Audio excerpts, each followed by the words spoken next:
இப்பொழுது நீங்கள் பார்த்து கொண்டிருப்பது கல்கட்டாவில் உள்ள தக்ஷிணேஸ்வர் காளி கோவிலாகும்.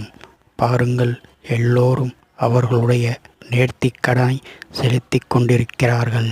இங்குள்ள கங்கையில் குளித்தபின் அவர்கள் தங்களுடைய நேர்த்திக்கடனை செலுத்த ஆரம்பிப்பார்கள். இது ராமகிருஷ்ண பரமஹம்சரால் நிறுவப்பட்ட கோவிலாகும் அல்லது கட்டப்பட்ட கோவிலாகும். இங்கிருக்கும் காளி ராமகிருஷ்ண பரமஹம்சரின் கனவில் தோன்றி பேசும் பாக்கியத்தை பெற்றவர். இந்த காளி நவராத்திரியில் வெகு சிறப்பாக நடைபெறும். ஆகவே வாழ்க்கையில் ஒரு நாளேனும் இந்த காளி கோவிலுக்கு சென்று இந்த காளியை தரிசித்து இந்த காளியின் அருளை பெற வேண்டும்.